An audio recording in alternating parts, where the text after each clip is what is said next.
Gundik diam-diam kirim hampers untuk lebaran namun artku berkata, "Jangan disentuh.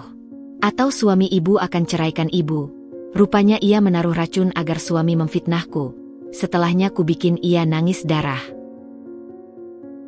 Halo Bunda, semoga Bunda semuanya dalam keadaan sehat dan bahagia ya. Sebelum masuk ke ceritanya, jangan lupa nyalakan subtitle dan absen terlebih dahulu ya. Bunda-bunda semua dari daerah mana saja? Jangan lupa like, komen, dan subscribe channel ini ya. Selamat menonton. H-3 Lebaran. Aku menarik pelan pel lantai, meratakan cairan pembersih di atas tegel putih ruang tamu. Lengan kananku terasa pegal karena sejak subuh sudah membersihkan rumah. Tapi itulah Lebaran. Setahun sekali segalanya harus sempurna. Kue kering harus renyah, sirup harus dingin di kulkas, dan rumah harus berkilau seperti baru. Bunyi suara pel yang kuusapkan menciptakan irama teratur. Swiss, aku menikmati pekerjaan ini. Di dapur, Bei Wati sibuk menggoreng nastar. Aromanya sudah tercium sejak 1 jam lalu, bercampur dengan wangi mentega dan gula halus yang ditaburkan di atas kue yang sudah matang. Bei Wati, nama lengkapnya Sumiati, tapi semua orang memanggilnya Bei Wati. Sudah 10 tahun bekerja di rumah ini. Rambutnya yang mulai memutih ia ikat rapat dengan jepit hitam. Ia termasuk art yang langka, jujur, pekerja keras, dan paling penting, bisa dipercaya. Dialah yang tahu di mana letak uang cadangan, dialah yang hafal nomor telepon darurat, dan dialah yang selalu diam saat aku menangis diam-diam di dapur setiap kali tahu Mas Rama pulang dengan bau parfum lain. Mas Rama, suamiku. Sudah 12 tahun kami menikah, dikaruniai 2 anak yang kini sama-sama sekolah di pesantren. Awalnya, rumah tangga kami seperti dongeng. Ia pengusaha properti yang sukses, aku istri yang setia menemani dari bawah. Tapi setahun terakhir, semuanya berubah. Aku tak tahu persis kapan mulai ada yang aneh. Mungkin sejak setahun lalu, saat Mas Rama mulai sering lembur. Atau mungkin sejak 6 bulan lalu, saat aku menemukan struk restoran mewah di sakunya. Restoran yang tak pernah kami kunjungi bersama. Atau mungkin sejak 3 bulan lalu, saat aku tak sengaja melihat foto di ponselnya. Seorang perempuan dengan rambut panjang sebahu, senyum manis, pose mesra dengan suamiku. Namanya Wika. Wika Pramudita, 32 tahun, janda tanpa anak. Mas Rama mengenalkannya sebagai klien penting. Tapi mata seorang istri tak bisa dibohongi. Aku tahu. Aku selalu tahu. Sialnya, aku tak punya bukti cukup untuk menggugat cerai. Dan lebih sialnya, aku masih mencintai pria itu. Bu, kopinya sudah dingin, teriak Bei Wati dari dapur. Sebentar, Bei. Ini tinggal sedikit. Aku mempercepat gerakan. Sudah jam 10 pagi. Sebentar lagi Mas Rama bangun. Ia libur kantor hari ini, katanya mau membantu membereskan rumah. Entah benar atau tidak, yang jelas aku sudah siapkan sarapan kesukaannya. Nasi goreng kampung dengan telur mata sapi. Kring. Bel rumah berbunyi. Aku berhenti mengepel. Siapa pagi-pagi begini? Bei, lihat siapa itu, teriakku sambil merapikan keset. Bei Wati keluar dari dapur sambil mengelap tangan di celemek. Ia berjalan ke pintu, sementara aku melanjutkan mengepel. Beberapa detik kemudian, pintu terbuka. Kudengar suara Bei Wati menyapa seseorang. Suara laki-laki, tukang antar barang mungkin. Lalu pintu ditutup. Aku menunggu Bei Wati masuk sambil membawa apapun yang diantar. Tapi tak ada suara langkah. Aneh. Bei, panggilku. Masih tak ada jawaban. Aku mengangkat kepala. Dari ujung ruang tamu, kulihat Bei Wati berdiri kaku di dekat pintu, memegang sebuah keranjang besar. Wajahnya pucat pasi. Bei, kenapa? Aku berdiri, meletakkan pel di ember. Bei Wati tak menjawab. Ia berjalan mendekat, langkahnya gontai seperti orang kehilangan tenaga. Di tangannya, sebuah keranjang hampers besar terbungkus plastik kristal warna merah marun. Pita emas melilit di sekelilingnya dengan sempurna. Isinya terlihat mewah, seloyang nastar ukuran jumbo, botol sirup markisa dalam kemasan botol kaca antik, sekotak kurma premium dengan merek Arab, tambahan coklat praline, dan sekaleng kue kering Belanda. Jelas ini hampers mahal. Mungkin jutaan rupiah. Bagus banget hampersnya. Bei, dari siapa? Tanyaku lagi, masih belum curiga. Bei Wati menelan ludah. Wajahnya berubah, dari pucat jadi tegang. Ia menatapku dengan mata yang aneh. Bukan takut, tapi lebih seperti, waspada? Hati-hati? Bu, suaranya berbisik, pelan sekali. Ini dari Mbak Wika. Dunia serasa berhenti. Nama itu, Wika. Perempuan itu, gundik suamiku. Yang selama setahun terakhir membuat tidurku tak nyenyak. Yang membuatku sering menangis diam-diam di kamar mandi. Yang membuatku bertanya-tanya setiap malam. Apa salahku? Darahku terasa berdesir. Jantungku berdetak kencang. Campuran marah, sakit hati, dan penasaran bergemuruh di dada. Apa maunya perempuan itu? Pamer? Sindir? Atau sekadar ingin mengaduk-aduk lukaku yang belum sembuh?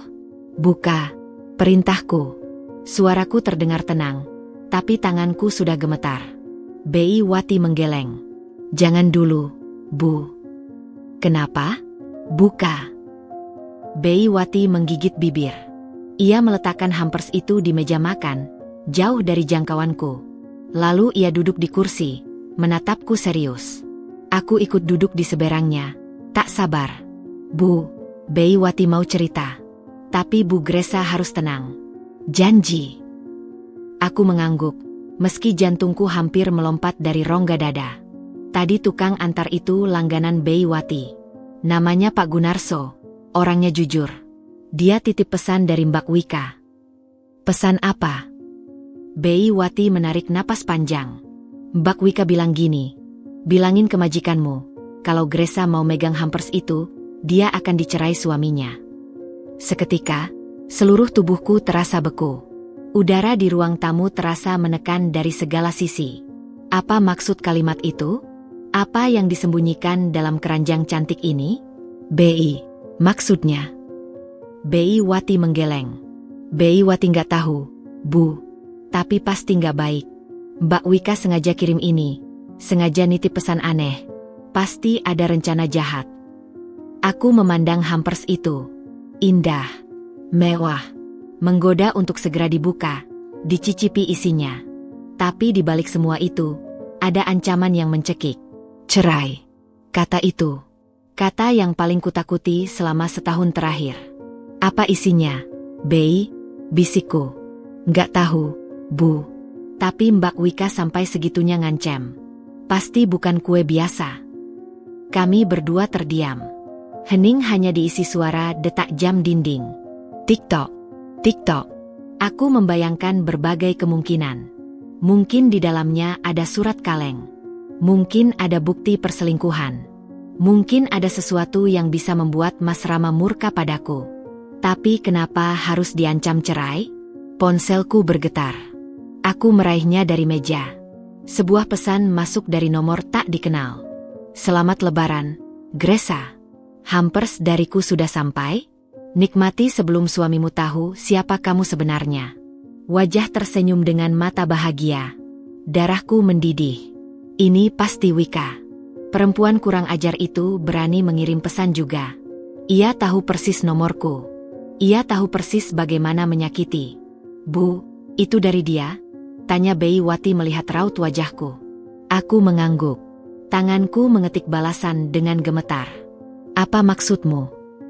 Tak sampai semenit, balasan masuk.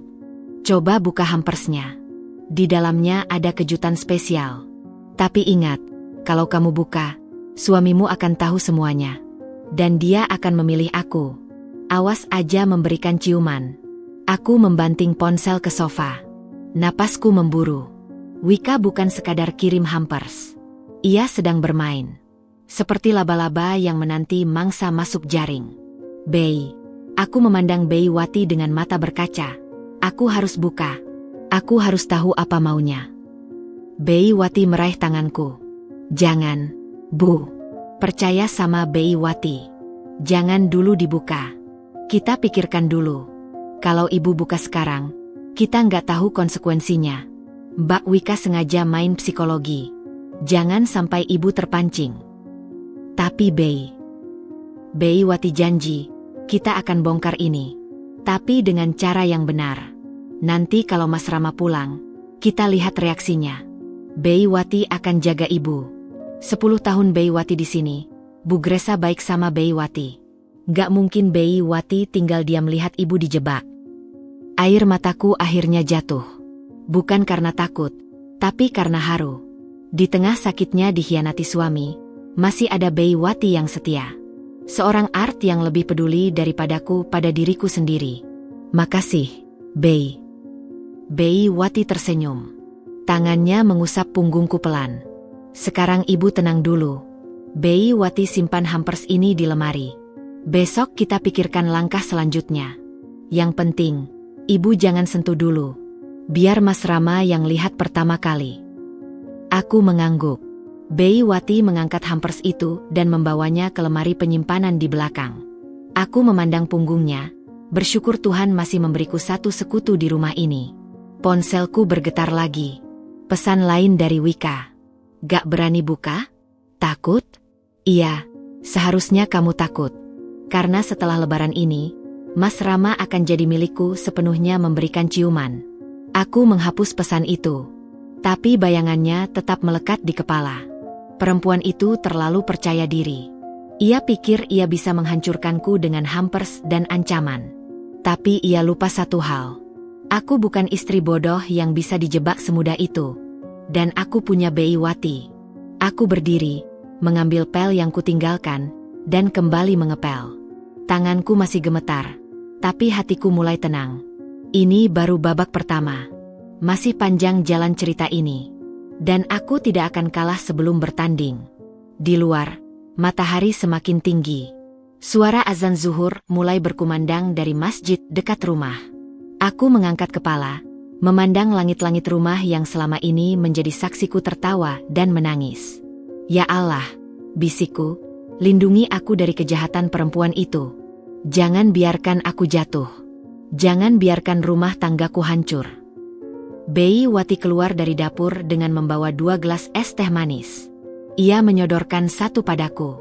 Minum dulu, Bu. Biar adem. Aku menerimanya. Es itu terasa manis dan menyegarkan. Tapi pikiranku masih tertuju pada satu hal. Hampers merah marun yang kini tersimpan rapat di lemari belakang. Aku tak tahu apa isinya. Aku tak tahu rencana Wika. Tapi satu hal yang kupastikan, aku akan bertahan. Berapapun harganya. Malam itu, Mas Rama pulang lebih awal dari biasanya. Aku mendengar suara mobilnya masuk garasi pukul 7:30. Biasanya ia baru pulang lewat 9, atau bahkan 10. Tapi malam ini, entah mengapa, ia lebih cepat. Aku sedang di dapur membantu Beiwati membereskan piring makan malam yang hampir tak tersentuh.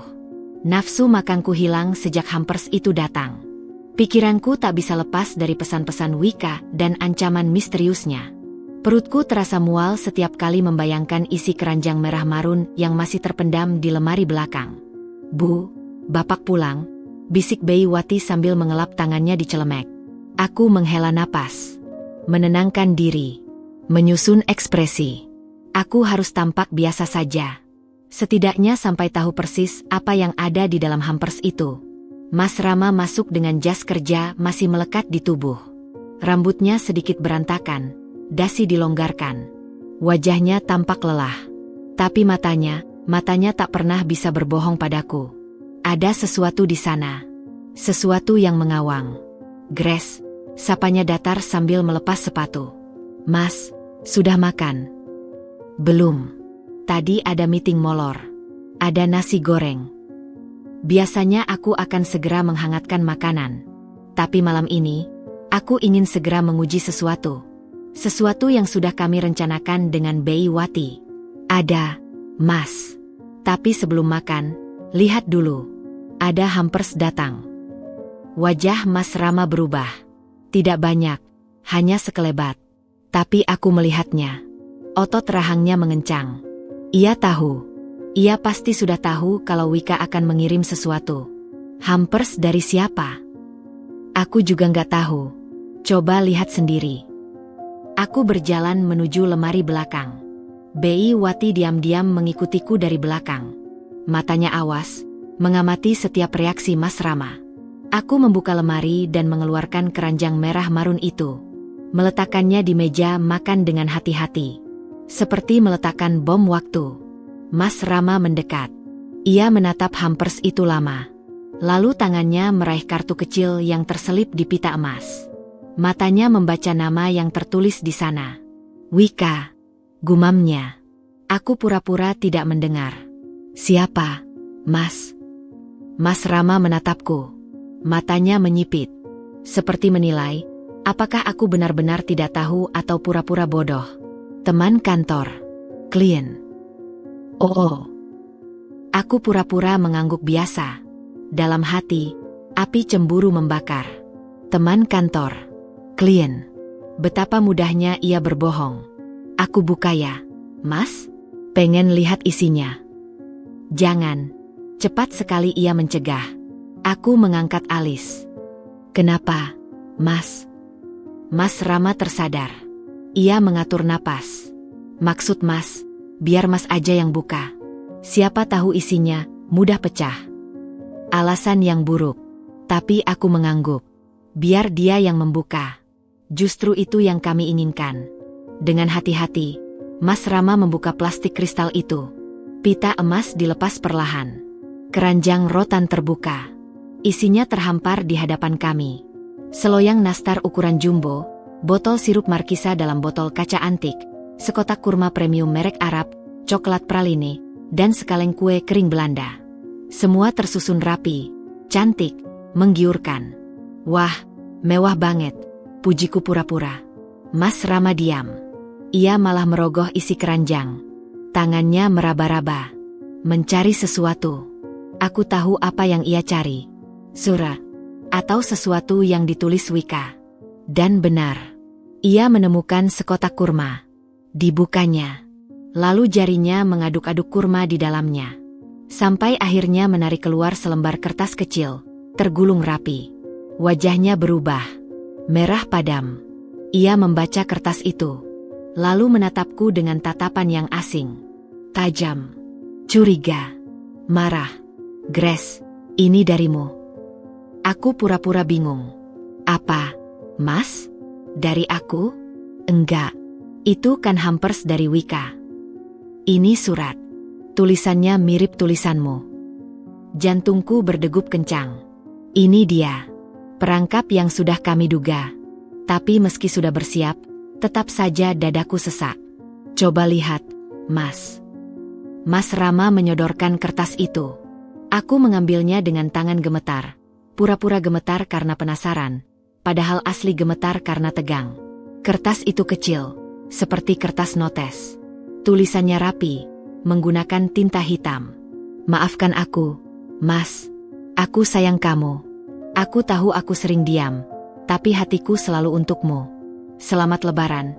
Semoga kita bisa bersama selamanya. Gresa. Demi Tuhan. Ini bukan tulisanku. Tapi mirip. Sangat mirip. Siapapun yang menulis ini belajar betul bagaimana bentuk huruf-hurufku. Gaya menulis G yang khas. Huruf A yang selalu terbuka. Sambungan antar huruf yang rapat. Semuanya mirip. Ini bukan tulisan aku, Mas. Mas Rama mendengus. Jangan bohong, Grace. Mas tahu tulisan kamu. Mas lihat catatan belanja kamu setiap hari. Tapi ini bukan. Terus kenapa kamu sembunyiin surat ini di hampers dari Wika? Kamu kirim hampers atas nama Wika biar Mas nggak curiga? Terus kamu kasih surat cinta biar Mas baca dan, apa? Biar Mas sadar dan balik sama kamu? Grace, kamu nggak perlu main sandiwara gini. Dadaku sesak. Tuduhannya begitu cepat. Begitu yakin. Ia tidak memberi aku kesempatan menjelaskan. Ia langsung percaya pada secari kertas yang ditemukannya. Lebih percaya pada kertas daripada pada istrinya sendiri yang sudah 12 tahun mendampinginya. Mas, dengar dulu. Sudah, bentaknya. Mas muak lihat drama begini. Kamu cemburu sama Wika. Terus kamu bikin ini semua biar Mas kasihan sama kamu. Itu nggak akan berhasil, Grace. Air mataku menggenang. Bukan karena pura-pura. Tapi benar-benar sakit. Sangat sakit. Suamiku sendiri, di hadapanku, membela perempuan lain. Tanpa bukti, tanpa investigasi, tanpa memberi aku kesempatan bicara. Pak. Suara Bei Wati memecah ketegangan. Ia maju selangkah, berdiri di sampingku. Bei Wati minta maaf, ikut campur urusan keluarga. Tapi Bei Wati nggak tega lihat Bu Gresa dituduh begitu. Mas Rama menoleh. Matanya menyipit. Kamu tahu sesuatu, Bei? Bei Wati mengangguk mantap. Bei Wati lihat sendiri waktu hampers itu datang. Mbak Wika nitip pesan sama tukang antar. Pesannya aneh. Pak, bilangin ke majikanmu, kalau Gresa megang hampers itu, dia akan dicerai suaminya. Itu kata Mbak Wika persis. Mas Rama terdiam. Wajahnya berubah. Dari marah jadi bingung. Apa maksudmu? Bei Wati nggak tahu, Pak. Tapi tukang antar itu langganan Bei Wati. Namanya Pak Gunarso. Plat motor H1234XB. Jujur orangnya. Dia heran disuruh nitip pesan aneh begitu. Dia juga yang bilang, Mbak Wika yang bayar dia khusus buat antar hampers ini dan nyampein pesan itu. Mas Rama mengerutkan kening. Ia menatapku. Lalu menatap Bei Wati, lalu menatap hampers. Otaknya bekerja, mencoba merangkai puzzle yang berserakan. Jadi maksudmu Wika sengaja kirim hampers, nitip pesan aneh, dan taruh surat ini biar aku kira Gresa yang nulis. Bei Wati nggak tahu maksud Mbak Wika. Pak, tapi Bu Gresa sejak tadi pagi nggak berani sentuh hampers itu. Bei Wati yang simpan di lemari. Bu Gresa nggak pernah buka, nggak pernah tulis surat apa-apa. Bei Wati siap jadi saksi. Mas Rama menghela napas panjang. Ia meraih kursi dan duduk. Menatap hampers itu dengan tatapan rumit. Campuran marah, curiga, dan mulai timbul keraguan. Tapi kenapa Wika melakukan ini semua? Aku diam. Biar ia berpikir sendiri. Mas Rama mengambil satu nastar dari toples. Ia mengamatinya sebentar, lalu menggigitnya. Dikunyah. Dikunyah lagi. Lalu wajahnya berubah. Asin. Ia meludahkan nastar itu ke tisu. Mengambil minum, berkumur. Gila, ini asin banget. Kayak dikasih garam sebungkus. Bulu kuduku meremang. Aku meraih satu nastar, mencicipi. Pahit. Asin. Dan ada aftertaste aneh yang membuat lidahku kebas. Ini bukan garam biasa, Mas. Mas Rama bangkit. Ia mengambil kurma, membelahnya dengan pisau. Dari dalam kurma, keluar bubuk putih pekat. Bukan daging kurma, tapi bubuk yang dimasukkan ke dalam setelah kurma dibelah. Ia mengambil kurma lain, membelah, sama. Semua kurma di kotak itu sudah diisi bubuk putih. Lalu sirup. Ia membuka tutup botol, menciumnya. Bau menyengat. Bukan bau sirup markisa biasa. Tapi bau kimia yang membuat mual. Coklat praline. Ia membungkusnya dengan tisu, memeras. Cairan hitam kehijauan keluar. Jelas bukan coklat asli. Kue kering Belanda. Ia mematahkannya. Di dalamnya ada serbuk abu-abu yang tak dikenal. Mas Rama terhuyung. Ia memegang meja, tubuhnya goyah. Ini semua diracun. Aku diam. Antara lega karena kebenaran mulai terungkap, dan ngeri karena betapa jahatnya rencana Wika. Mas, dia mau bunuh Mas. Mas Rama menggeleng pelan. Bukan bunuh. Lihat, ini bukan racun tikus. Ini bubuk cabai, lada hitam, kina, pewarna tekstil. Ini semua bukan racun mematikan. Tapi cukup bikin orang muntah-muntah, keracunan, sakit. Tapi kenapa? Mas Rama menatapku. Matanya kosong. Lalu perlahan, ia mulai mengerti. Dia ingin aku makan ini. Lalu aku sakit parah. Dan di sakuku atau dimanapun, ada bukti bahwa kamu yang mengirim surat itu. Dan Mas akan ceraikan aku karena dianggap mau meracuni Mas, sambungku pelan. Mas Rama mengangguk lemas. Tuhan, dia benar-benar merencanakan ini semua. Aku duduk di kursi seberangnya. Lelah. Sangat lelah. Bukan karena fisik, tapi karena harus berhadapan dengan kebusukan seseorang yang begitu terencana. Mas, selama setahun ini Mas sembunyi dari aku. Mas pikir aku nggak tahu tentang Wika. Tapi aku tahu, Mas. Aku tahu dari awal. Mas Rama menunduk. Tak berani menatapku. Aku hanya diam karena aku masih berharap Mas sadar sendiri. Tapi lihat sekarang. Perempuan yang Mas bela, yang Mas beri apartemen dan mobil, dia ingin hancurin rumah tangga kita. Dia ingin aku keluar dari hidup Mas dengan cara kotor begini. Grace, maafkan Mas. Jangan minta maaf dulu, Mas. Urus dulu perempuan itu. Besok, Mas panggil dia ke sini. Kita hadapkan dengan semua bukti ini. Biar Mas lihat sendiri siapa sebenarnya Wika. Mas Rama mengangguk pasrah. Ia menatapku dengan mata berkaca. Mungkin untuk pertama kalinya dalam setahun, ia benar-benar melihat aku sebagai istrinya. Bukan sebagai beban, bukan sebagai penghalang. Bei, panggilku. Ya, Bu. Simpan semua barang ini. Jangan dibuang. Itu barang bukti. Besok kita butuh semuanya. Bei Wati mengangguk. Dengan hati-hati, ia mengemas kembali hampers itu, termasuk nastar yang sudah digigit, kurma yang dibelah, semuanya.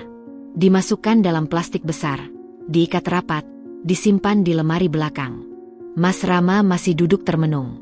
Aku meninggalkannya di ruang makan. Aku masuk kamar, merebahkan diri di ranjang. Air mata akhirnya tumpah. Bukan karena lemah, tapi karena lega. Akhirnya, setelah setahun, Mas Rama melihat sendiri siapa Wika. Bukan melalui ceritaku, tapi melalui perbuatannya sendiri. Ponselku bergetar. Lagi-lagi pesan dari Wika. Gimana? Udah buka hampersnya? Suamimu pasti marah besar sama kamu ya? Kasihan memberikan ciuman. Aku membalas satu kalimat. Besok ketemu di rumah. Mas Rama yang minta. Tak butuh waktu lama. Balasannya masuk. Dengan senang hati, aku akan datang dan mengambilnya dari kamu. Siap-siap kalah, Gresa. Aku tersenyum getir. Kalah? Perempuan itu tidak tahu. Ia baru saja memberi kami senjata untuk menghancurkannya. Besok, semua akan terbuka. Besok, kebusukannya akan terungkap. Aku memejamkan mata. Doa dalam hati kupanjatkan. Semoga besok, keadilan berbicara. Semoga besok, kebenaran menang. Dan di luar kamar, kudengar suara Mas Rama menangis. Tangis laki-laki yang hancur. Tangis penyesalan. Tapi aku tak bergerak. Biar ia merasakan sedikit saja apa yang kurasakan setahun ini. Malam semakin larut. Di lemari belakang, hampers merah marun itu tersimpan rapi, menunggu saatnya menjadi saksi. Saksi kebusukan. Saksi pengkhianatan. Dan saksi awal kehancuran Wika. Malam itu aku tak bisa tidur. Berguling ke kiri, ke kanan, tapi mata tetap terjaga. Pikiranku dipenuhi bayangan besok. Pertemuan yang akan menentukan segalanya. Wika akan datang. Dan aku harus siap. Mas Rama tidur di kamar tamu. Ia tak berani masuk kamar utama. Mungkin malu. Mungkin takut. Atau mungkin ia butuh waktu sendiri untuk mencerna semua yang terjadi. Biarlah. Aku juga butuh waktu sendiri. Pukul 3 dini hari, aku bangun dan pergi ke dapur. Bei Wati sudah bangun lebih dulu. Ia sedang menyiapkan adonan kue untuk lebaran. Bu, kok bangun? Masih malam. Aku duduk di kursi dapur. Nggak bisa tidur, Bei. Bei Wati menghela napas. Ia mengambil gelas, menuang air hangat, menyodorkannya padaku. Minum dulu, Bu. Biar tenang. Aku menerima gelas itu. Hangatnya menenangkan tenggorokan, tapi tak mampu menenangkan hati. Bei, kamu takut nggak besok? Bei Wati berhenti menguleni adonan. Ia menatapku lama. Jujur, Bu? Bei Wati nggak takut. Justru Bei Wati penasaran. Pengen lihat muka Mbak Wika waktu semua kebusukannya terbongkar. Aku tersenyum kecil. Kamu ini. Bei Wati sudah 10 tahun di sini, Bu. Bei Wati lihat ibu nangis diam-diam. Lihat ibu tahan sakit hati. Sekarang saatnya ibu tegak. Bei Wati akan dukung ibu habis-habisan. Mataku berkaca. Makasih, Bei. Tapi ibu harus siap. Mbak Wika pasti akan ngelak. Dia pasti nuduh balik. Dia pasti akan nangis-nangis drama. Ibu harus kuat. Aku mengangguk. Ya, aku harus kuat.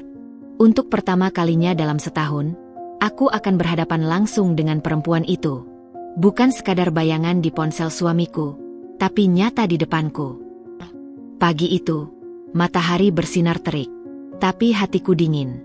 Aku sudah mandi, berdandan rapih, memakai kebaya biru langka, warna kesukaan Mas Rama dulu. Bukan untuk memikatnya, tapi untuk mengingatkannya siapa aku. Istri sahnya, bukan Wika. Bei Wati sibuk di dapur menyiapkan minuman. Mas Rama duduk di ruang tamu dengan wajah kusut. Matanya sembab, tanda semalaman tak tidur atau menangis. Jasnya rapi, tapi raut wajahnya berantakan. Jam menunjukkan pukul 10. Bel rumah berbunyi. Kami bertiga saling pandang. Ini dia. Bei Wati berjalan membuka pintu. Aku duduk tegak di kursi. Mas Rama diam membatu. Dan masuklah Wika. Cantik. Harus kuakui ia cantik. Rambut panjang sebahu, hitam berkilau. Wajahnya tirus dengan alis lancip. Memakai dress bunga-bunga warna pastel, jilbab segi 4 warna krem. Wangi parfumnya mencapai hidungku meski jarak 3 meter. Ia tersenyum manis. Assalamualaikum, Mas Rama. Maaf, Wika datang agak siang. Macet di jalan. Mas Rama diam. Tak menjawab salam. Wika menoleh padaku. Senyumnya melebar. Tapi matanya dingin. Tajam. Penuh perhitungan. Wah, Mbak Gresa. Sudah lama aku ingin bertemu. Mas Rama sering cerita tentang Mbak. Aku diam. Hanya menatapnya. Wika duduk di sofa tanpa dipersilakan. Ia melipat kakinya rapi, memasang wajah polos. Ada apa, Mas? Kok serius amat? Manggil-manggil Wika pagi-pagi begini. Kangen. Mas Rama masih diam. Tangannya mengepal di atas paha. Aku yang angkat bicara. Wika, kamu tahu kenapa kami memanggilmu? Wika menoleh padaku, alisnya terangkat. Wah, Mbak Gresa langsung, kami. Berarti sudah kompak ya? Padahal kabarnya rumah tangga Mbak sedang goyah. Ah, berita nggak benar kali ya? Darahku mendidih. Perempuan ini benar-benar bermain api. Bei Wati keluar dari dapur membawa nampan berisi 3 gelas es teh. Ia meletakkannya di meja. Wika menatapnya sekilas. Oh, ini artnya. Mbak Gresa, artnya masih pakai yang dulu? Setia sekali. Atau mungkin takut ganti? Khawatir ketahuan rahasia dapur. Bei Wati, panggilku tenang. Tolong ambilkan barang yang kemarin. Bei Wati mengangguk. Ia pergi ke lemari belakang dan kembali dengan plastik besar berisi hampers merah marun. Diletakkannya di meja, di hadapan Wika. Wajah Wika berubah sedikit. Hanya sekelebat. Tapi aku melihatnya. Ini, Wika. Kamu lihat ini. Wika memasang wajah bingung. Astagfirullah, itu hampers yang Wika kirim. Ada apa? Kok dibungkus plastik lagi? Belum dimakan. Kamu tahu isinya? Tanyaku. Wika menggeleng polos. Isinya? Nastar, kurma, sirup, coklat. Wika beli di toko hampers langganan. Ada yang salah. Mas Rama akhirnya bicara. Suaranya berat. Wika, jangan main-main. Ini serius. Wika menoleh padanya. Matanya langsung berkaca-kaca. Drama dimulai. Mas Rama, Wika nggak ngerti. Wika cuma mau kasih hampers lebaran buat Mas dan keluarga. Niat baik, kok malah dimarahin. Apa Mbak Gresa yang nggak terima? Mbak Gresa marah ya Wika kirim hampers? Maafin Wika, Mbak. Wika nggak bermaksud apa-apa. Ia mulai menangis. Terseduh-seduh. Tangisan yang sempurna. Bahunya bergetar, tangannya meraih tisu. Lihat, Mas. Wika nangis. Wika nggak bersalah. Pasti Mbak Gresa yang cemburu, yang fitnah Wika. Darahku mendidih. Tapi aku berusaha tenang. Wika, buka plastik itu. Lihat isinya. Beiwati membuka plastik. Hampers itu terlihat di hadapan Wika. Tapi kondisinya tak lagi utuh. Ada nastar yang sudah digigit, kurma yang terbelah, botol sirup yang sudah terbuka. Wika pura-pura kaget. Ya Allah, kenapa jadi begini? Kok dimakan? Itu kan buat lebaran. Masak sekarang sudah dibuka. Kami menemukan sesuatu di dalamnya. Wika, kataku dingin. Menemukan apa? Waktu Wika beli, semua masih bagus. Wika nggak tahu apa-apa. Pasti toko hampersnya yang salah. Atau, jangan-jangan. Ia menatapku tajam. Jangan-jangan Mbak Gresa yang sengaja merusak isinya? Biar Wika kelihatan salah? Biar Mas Rama marah sama Wika? Cepat sekali ia membalik keadaan. Tuduhan balik. Ini yang Beiwati peringatkan. Wika, Mas Rama angkat bicara.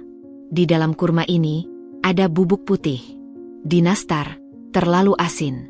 Di sirup, bau kimia. Ini semua tidak normal. Wika membelalak. Apa? Masa sih? Wika nggak percaya. Mana mungkin? Wika beli di toko langganan. Toko hampers Melati. Udah terkenal. Nggak mungkin mereka jual barang rusak. Ia bangkit, meraih satu kurma yang sudah dibelah. Menciumnya.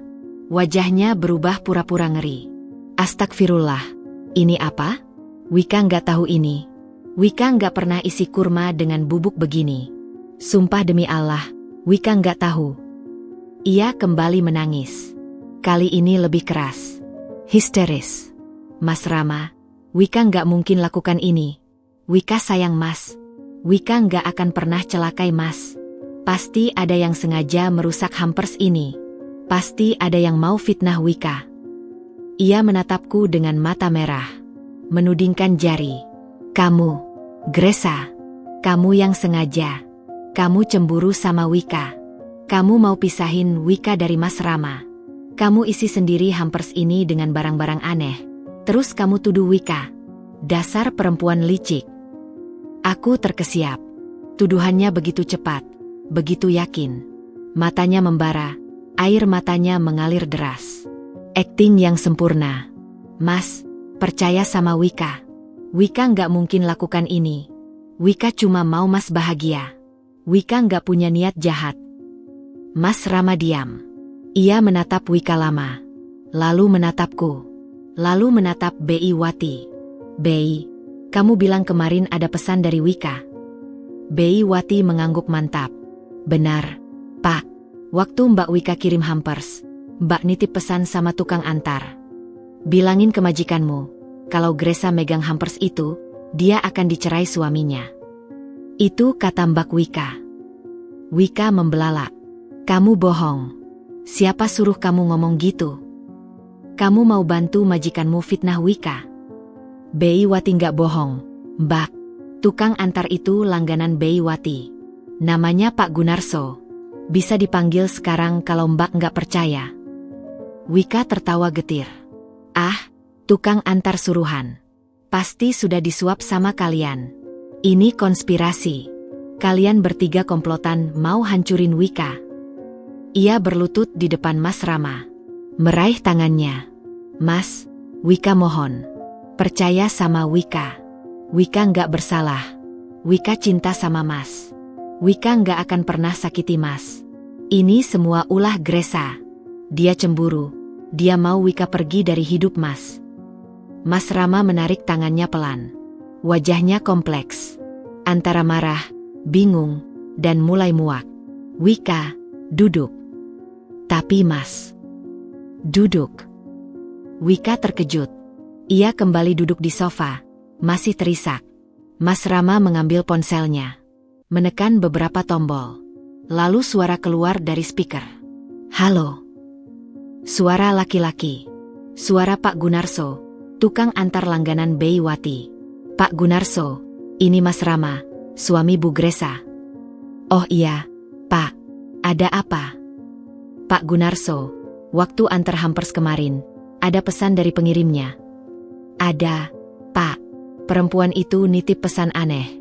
Katanya, bilangin ke majikanmu, kalau Gresa megang hampers itu, dia akan dicerai suaminya. Saya sampai heran, kok pesannya begitu? Terima kasih, Pak. Sama-sama, Pak. Mas Rama mematikan ponsel. Menatap Wika. Masih mau ngelak. Wika diam. Wajahnya berubah. Tangisnya berhenti seketika. Matanya menyipit, berubah tajam. Ia menatapku dengan kebencian murni. Pintar kamu, Gresa.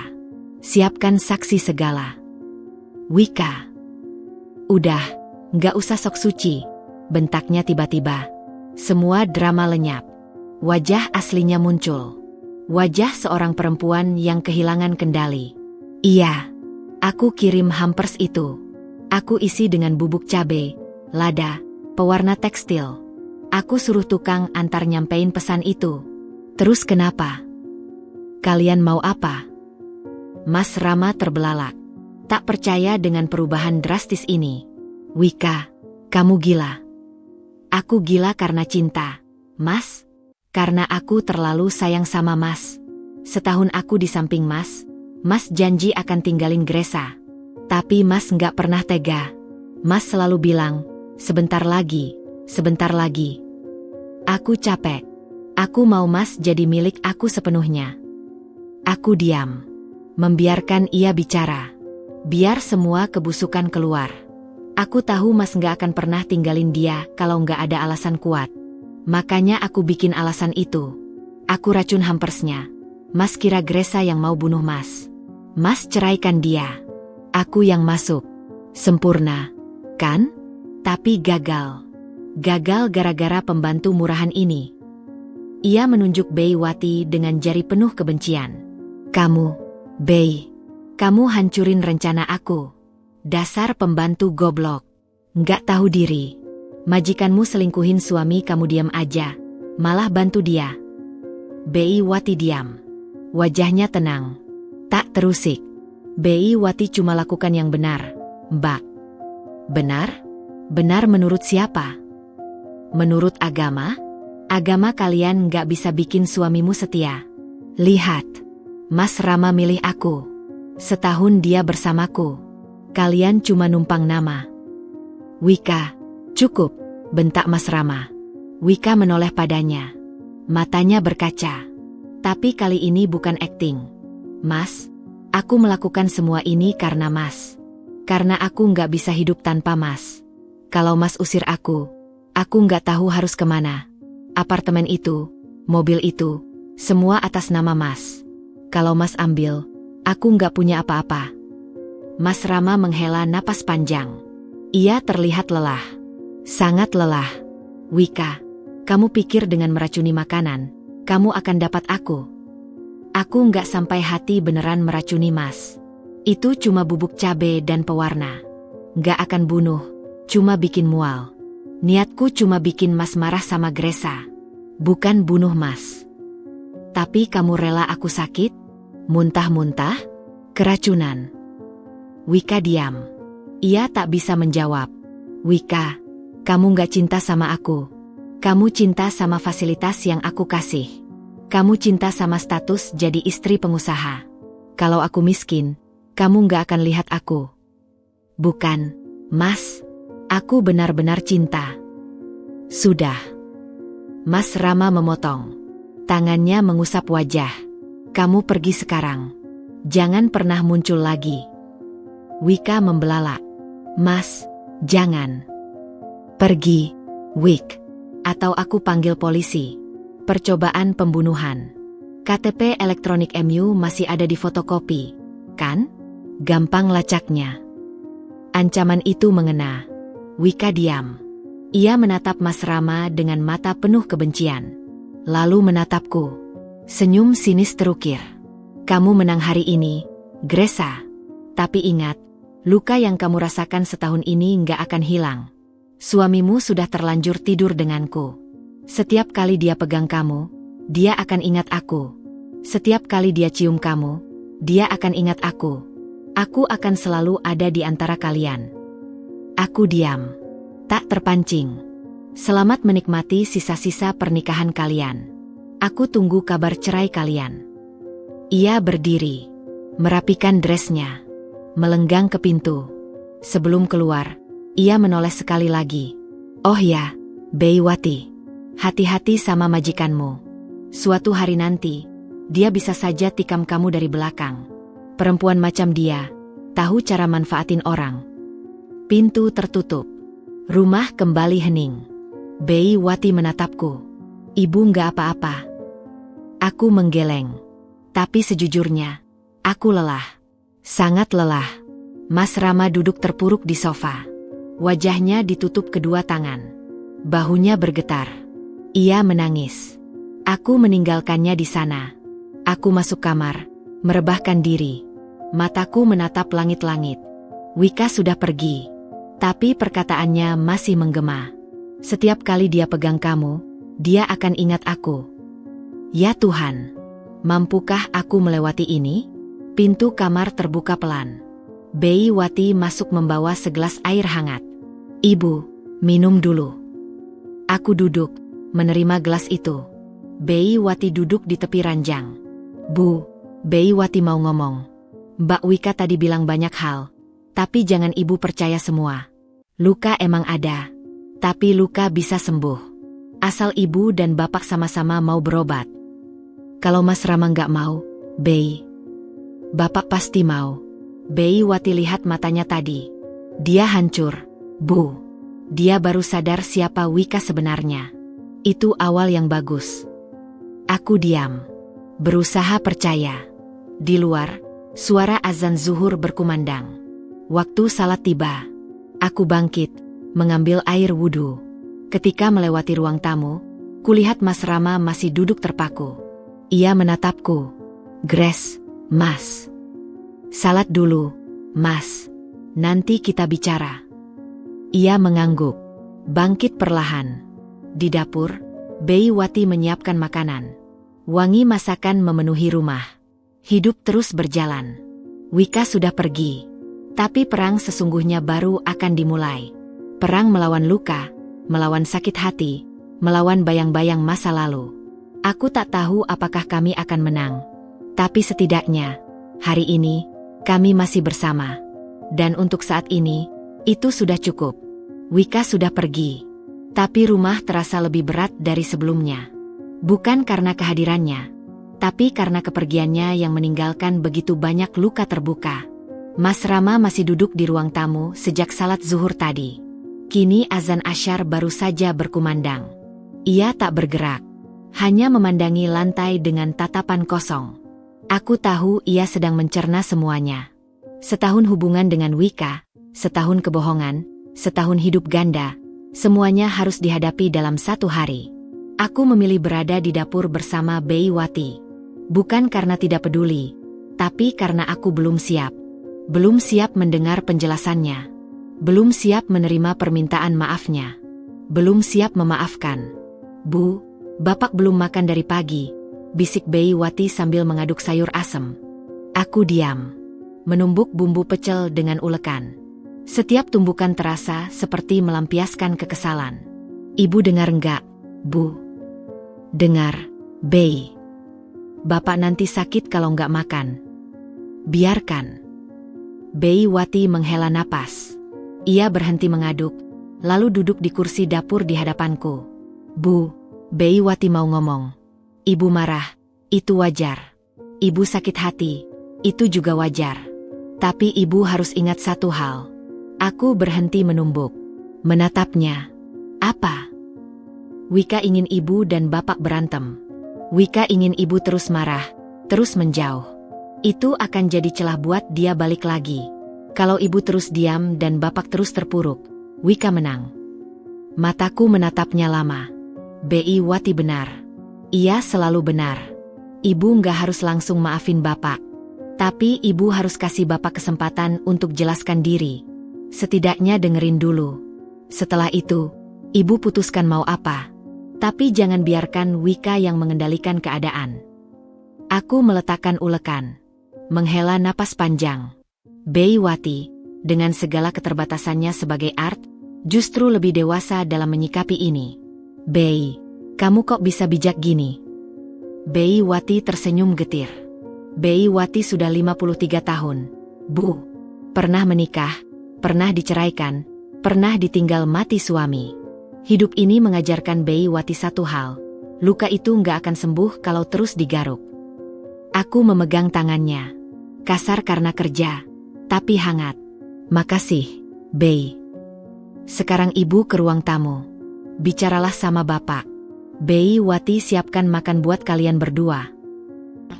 Aku berjalan ke ruang tamu. Mas Rama masih duduk di posisi yang sama. Hanya posisi tubuhnya yang sedikit berubah. Kini ia menunduk, siku bertumpu di lutut. Mas. Ia menoleh. Matanya merah. Wajahnya kusut. Ia terlihat seperti orang kehilangan arah. Grace. Mas minta maaf. Aku duduk di sofa seberangnya. Bukan di sampingnya. Jarak itu sengaja aku buat. Mas nggak minta maaf karena Wika pergi. Mas minta maaf karena selama ini Mas buta. Buta sama kelakuan sendiri. Buta sama perasaan Grace. Buta sama siapa sebenarnya Wika. Aku diam. Membiarkannya bicara. Setahun ini Mas pikir Mas bahagia. Ada perempuan muda yang manis, perhatian, selalu ada buat Mas. Tapi Mas lupa. Mas punya istri di rumah. Mas punya Grace yang selalu setia. Selalu nerima Mas apa adanya. Selalu nunggu Mas pulang meski Mas sering pulang dengan bau parfum lain. Air matanya jatuh. Pria ini menangis di hadapanku. Untuk pertama kalinya dalam 12 tahun pernikahan, aku melihatnya menangis seperti anak kecil. Mas minta maaf, Grace. Mas nggak pantas dapat istri sebaik Grace. Mas nggak pantas. Sudah, Mas. Ia terhenti. Menatapku penuh harap. Aku dengar semua permintaan maaf Mas. Tapi Mas harus paham, luka ini nggak bisa sembuh dalam sehari. Setahun Mas bersama Wika, setahun Mas berbohong, setahun Mas meninggalkan aku sendiri di rumah ini. Aku butuh waktu. Mas Rama mengangguk pasrah. Mas ngerti. Mas akan kasih Grace waktu. Mas akan lakukan apapun. Bei Wati keluar dari dapur membawa 2 piring nasi lengkap dengan lauk. Ia meletakkannya di meja makan. Bapak, Ibu, makan dulu. Nanti keburu dingin. Kami berdua bangkit dan duduk di meja makan. Suasana hening. Hanya suara sendok dan garpu yang terdengar. Tapi setidaknya, kami makan bersama. Untuk pertama kalinya dalam setahun, makan bersama tanpa ponsel di tangan Mas Rama, tanpa alasan buru-buru pergi. Setelah makan, Mas Rama memecah keheningan. Grace, Mas mau minta tolong. Apa? Temani Mas ke apartemen Wika besok. Mas mau ambil semua barang Mas dari sana. Sekalian minta kunci kembali. Aku terkejut. Mas serius? Mas serius? Mas nggak mau ada lagi urusan sama dia. Mas mau tutup semuanya. Tapi Mas nggak sanggup sendiri. Mas takut kalau lihat dia, Mas jadi lemah lagi. Aku menatapnya lama. Mencari kebohongan di matanya. Tapi yang kulihat hanya ketulusan. Baik, Mas. Aku temani. Bei Wati dari dapur tersenyum kecil. Ia mengangkat jempol padaku diam-diam. Malam harinya, sebelum tidur, aku mengecek ponsel. Sebuah pesan masuk dari nomor tak dikenal. Kalian pikir sudah menang? Tunggu saja. Aku belum selesai dengan kalian. Aku tahu itu Wika. Pasti ia mengganti nomor. Aku tak membalas, hanya memblokir nomor itu. Tapi hatiku was-was. Perempuan itu seperti lintah. Sulit lepas. Pintu kamar terbuka pelan. Mas Rama berdiri di ambang pintu. Grace, Mas boleh tidur di sini. Aku diam sejenak, lalu mengangguk pelan. Mas Rama masuk, merebahkan diri di sisi ranjang. Kami tidur membelakangi satu sama lain. Jarak masih ada, tapi setidaknya kami satu ruangan. Di dapur, Bei Wati membereskan piring terakhir sambil bersenandung pelan. Ia tahu, perjalanan masih panjang. Tapi setidaknya, langkah pertama sudah diambil. Keesokan harinya, kami akan ke apartemen Wika. Menghadapi ular itu sekali lagi. Tapi kali ini, aku tak sendiri. Ada Mas Rama di sisiku. Dan Bei Wati di rumah, berdoa untuk kami. Pagi itu, aku bangun lebih awal. Mas Rama masih tidur dengan posisi meringkuk di sisi ranjang. Wajahnya terlihat damai untuk pertama kalinya dalam beberapa hari. Aku diam-diam bangun, mengambil wudhu, dan salat subuh. Bei Wati sudah di dapur. Ia sedang memasak bubur ayam kesukaan Mas Rama. Bu Gresa sudah bangun? Bei Wati kira ibu masih tidur. Aku nggak bisa tidur lama, Bei. Pikiran masih kacau. Bei Wati mengaduk bubur perlahan. Ibu tenang aja. Hari ini ibu temani bapak. Bei Wati di rumah doakan semoga lancar. Aku tersenyum. Makasih, Bei. Kamu memang malaikat tanpa sayap. Bei Wati tertawa kecil. Ah, ibu ini. Malaikat MAH nggak pernah marah-marah. Bei Wati suka marah kalau ibu lupa makan. Kami tertawa bersama. Kehangatan itu terasa menenangkan. Setelah sarapan, Mas Rama dan aku bersiap pergi. Ia memakai kemeja batik lengan panjang, celana bahan hitam. Aku memakai tunik abu-abu dengan jilbab putih. Sederhana, tapi rapi. Kamu siap, Grace? Tanya Mas Rama. Aku mengangguk. Siap.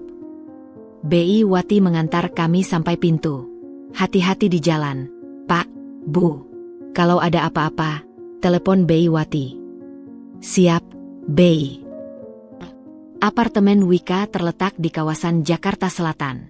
Sebuah menara tinggi dengan kaca-kaca berkilau. Mas Rama memarkir mobil di basement. Kami naik lift bersama. Diam-diam aku memperhatikan Mas Rama.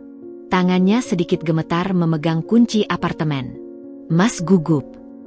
Ia menghela napas. Gugup. Grace. Jujur, Mas takut. Bukan sama Wika, tapi sama diri Mas sendiri. Mas takut kalau lihat dia. Mas jadi ingat hal-hal yang seharusnya nggak boleh terjadi. Aku meraih tangannya. Mengepalkannya. Mas, aku di sini. Mas Rama menatapku. Matanya berkaca. Ia mengangguk. Lift berhenti di lantai 15. Kami berjalan menyusuri koridor. Pintu nomor 1507. Mas Rama mengetuk. Tak ada jawaban. Ia mengetuk lagi, lebih keras. Pintu terbuka sedikit. Wika muncul dengan daster tipis, rambut awut-awutan. Matanya sembab. Ia terlihat baru bangun tidur. Begitu melihat kami, matanya membelalak. Kalian. Buka pintunya, Wik. Kita perlu bicara, kata Mas Rama tegas. Wika memandangi kami bergantian. Lalu matanya menyipit melihat tanganku yang masih menggenggam tangan Mas Rama. Oh, sudah baikan rupanya. Cepat sekali. Kemarin masih perang dingin, hari ini sudah gandengan. Buka pintunya, ulang Mas Rama. Wika membuka pintu lebar-lebar. Silakan masuk. Nikmati sisa-sisa kebahagiaan kalian. Kami masuk. Apartemen itu mewah. 2 lantai, dengan furnitur serba mahal. Di ruang tamu terpajang foto Wika berpose seksi. Juga ada beberapa foto Mas Rama bersama Wika di berbagai tempat. Di restoran, di pantai, di luar negeri. Aku menahan sakit hati melihatnya. Tapi hari ini bukan untuk larut dalam sakit. Hari ini untuk menyelesaikan. Wika duduk di sofa sambil menyilangkan kaki. Ia menyulut rokok, menghisapnya dalam-dalam. Jadi, ada perlu apa kalian pagi-pagi? Mau pamer mesra? Mas Rama duduk di sofa seberangnya. Aku duduk di samping Mas Rama. Kami mau ambil barang-barang Mas. Wika tertawa getir. Barang-barangmu? Di sini hampir semua barangmu, Mas. TV 60 inci. Kulkas 2 pintu, mesin cuci, spring bed, perabotan dapur. Semua beli pakai kartu kredit kamu. Mau diambil semua? Mas Rama mengangguk tegas. Semua yang Mas beli, Mas ambil. Wika membuang rokok dengan kesal. Gila kamu, Mas. Aku tinggal di mana nanti? Di mana aku tidur? Di lantai. Itu bukan urusan Mas lagi. Apartemen ini juga sewa atas nama Mas. Mas akan stop pembayaran bulan depan. Kamu punya waktu sampai akhir bulan untuk cari tempat baru. Wika melompat berdiri. Wajahnya merah padam. Rama, kamu nggak bisa gitu. Setahun aku temani kamu. Setahun aku jadi pelampiasan kamu setiap kali kamu bosan sama istri kamu. Sekarang kamu buang aku begitu saja. Aku diam. Membiarkan Mas Rama bicara. Wik, aku akui aku salah. Aku salah karena berselingkuh. Aku salah karena membiarkan hubungan ini terjadi. Tapi aku nggak akan terus-terusan salah. Mulai hari ini, aku perbaiki semuanya. Memperbaiki. Wika tertawa histeris. Dengan membuang aku? Dengan membuat aku jadi tunawisma? Kamu nggak akan jadi tunawisma. Mas kasih waktu sebulan. Kamu bisa cari kerja, cari tempat baru. Mas juga kasih uang pisah 50 juta. Itu lebih dari cukup buat modal. Wika terdiam. Angka 50 juta membuatnya berpikir. Tapi semua barang di sini, Mas ambil. Mas nggak mau ada lagi yang mengingatkan Mas sama kamu. Wika menatap Mas Rama dengan mata penuh kebencian. Lalu menatapku. Senyum sinis terukir. Kamu senang, Gresa? Lihat, suami kamu tega sama perempuan yang setahun menemaninya. Suatu hari nanti, dia bisa tega juga sama kamu. Aku tersenyum tenang. Mungkin. Tapi hari ini, dia memilih untuk kembali. Dan itu cukup bagiku. Wika mendengus. Ia berjalan ke kamar, membuka lemari, dan mulai melempar baju-baju Mas Rama ke lantai. Ambil. Ambil semua barang kamu. Baju, sepatu, jam tangan, semuanya. Aku nggak butuh barang-barang murahan kamu. Mas Rama menghela napas. Ia mengambil tas besar dari mobil dan mulai memasukkan barang-barangnya. Aku membantu melipat baju-baju itu. Ada yang masih baru, ada yang sudah usang. Ada bau parfum Wika menempel di beberapa kemeja. Aku mencoba tidak memikirkannya. 1 jam kemudian, semua barang sudah masuk ke dalam 3 tas besar. Mas Rama menyerahkan 1 amplop coklat pada Wika. Ini uang 50 juta. Sekali lagi, maafkan Mas. Wika mengambil amplop itu, menghitungnya cepat. Lalu ia melempar amplop itu ke lantai. Aku nggak butuh uang kamu. Aku butuh kamu. Tapi kamu milih dia. Perempuan tua itu. Lihat. Dia sudah keriput. Rambutnya mulai putih. Apa yang kamu lihat dari dia? Aku tersenyum. Mungkin karena aku setia, Wika. Mungkin karena aku nggak pernah merencanakan kehancuran suamiku sendiri. Wika membelalak. Keluar, teriaknya. Kami berjalan ke pintu. Sebelum keluar, aku menoleh. Oh ya, Wika. Selamat Lebaran. Semoga tahun depan kamu dapat berkah, bukan laknat. Pintu tertutup dengan keras. Di lift, Mas Rama meraih tanganku.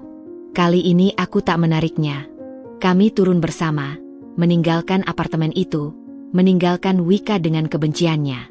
Di mobil, Mas Rama diam cukup lama. Lalu ia bicara. Grace, Mas janji. Nggak akan ada lagi Wika-Wika lain. Mas nggak akan sakiti Grace lagi. Aku menatap jalan di depan. Aku nggak janji bisa langsung percaya, Mas. Tapi aku mau coba. Mas Rama tersenyum. Senyum pertama dalam beberapa hari. Kami pulang. Bei Wati menunggu di teras dengan wajah cemas. Melihat kami turun dari mobil, ia tersenyum lega. Alhamdulillah, lancar ya, Pak, Bu. Lancar, Bei, jawabku. Bei Wati mengusap dadanya. Syukurlah. Bei Wati tadi deg-degan terus. Nggak tenang. Kami masuk rumah. Aroma masakan tercium. Bei Wati sudah menyiapkan makan siang. Sepanjang hari itu, kami bertiga, aku, Mas Rama, Bei Wati, menghabiskan waktu bersama. Bukan sebagai majikan dan Art, tapi sebagai keluarga kecil yang sedang belajar memulihkan luka. Wika mungkin sudah pergi dari hidup kami. Tapi bayang-bayangnya masih ada. Perjalanan masih panjang. Tapi setidaknya, hari ini kami melangkah bersama. 2 minggu setelah kejadian di apartemen, hidup mulai berjalan normal. Atau setidaknya, Kami berusaha membuatnya normal. Mas Rama pulang tepat waktu setiap hari. Ia bahkan mulai membantu Bei Wati membereskan rumah di akhir pekan. Aku masih menyimpan luka, tapi setiap hari luka itu mulai mengecil. Bei Wati seperti biasa, menjadi penyeimbang di rumah. Ia tahu kapan harus diam, kapan harus bercanda, dan kapan harus mengingatkan kami untuk tidak larut dalam masa lalu. Hari itu, H1 Lebaran. Rumah sudah bersih. Kue kering sudah ditata di toples-toples cantik, dan opor ayam sedang dimasak Bei Wati di dapur. Aku membantu memotong sayur untuk lontong. Bu, nanti malam kita takbiran keliling komplek, ya? Tanya Bei Wati bersemangat. Kamu mau ikut, Bei? Bei Wati mau dong. Tiap tahun lihat dari rumah, tahun ini pengen ikut jalan. Aku tersenyum. Nanti kita ajak Mas Rama juga. Belum sempat kami melanjutkan obrolan, suara mobil masuk garasi. Mas Rama pulang lebih awal. Tapi langkahnya terdengar berbeda. Cepat, tergesa-gesa. Grace, Bei Wati. Kami menoleh. Mas Rama berdiri di ambang dapur dengan wajah pucat. Ada apa, Mas? Kok kelihatan panik? Mas Rama menghela napas. Ia mengeluarkan ponselnya dan menunjukkan sebuah video. Di layar, terlihat Wika. Ia sedang live streaming di media sosial. Dengan latar belakang apartemen yang mulai kosong, ia menangis terseduh-seduh. Teman-teman, tolong bantu Wika. Wika diusir dari apartemen oleh suami orang. Ya, kalian gak salah dengar. Wika selama setahun ini menjadi istri simpanan seorang pengusaha bernama Rama. Sekarang, Rama dan istrinya, Gresa, mengusir Wika tanpa prikemanusiaan. Mereka ambil semua barang, tinggalkan Wika dengan uang 50 juta yang gak cukup untuk apa-apa. Tolong sebarkan, biar semua tahu wajah asli keluarga Gresia. Darahku mendidih. Perempuan itu masih saja main drama. Mas, ini sudah berapa lama? Baru setengah jam. Tapi sudah dilihat 1000 orang. Komentarnya banyak yang ngejut ge kita. Aku meraih ponselku, membuka media sosial.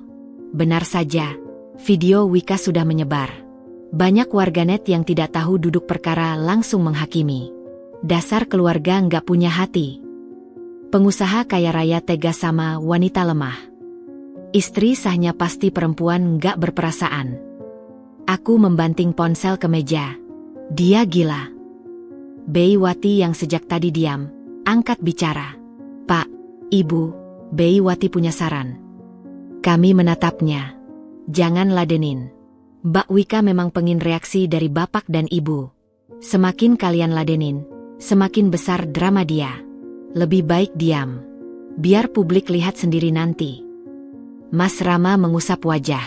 Tapi Bei, reputasi keluarga kita hancur. Perusahaanku. Pak, percaya sama Bei Wati. Orang Indonesia itu cuma butuh waktu. Begitu Mbak Wika buat kesalahan lain, publik akan lupa sama video ini. Aku diam memikirkan saran Bei Wati. Iya benar.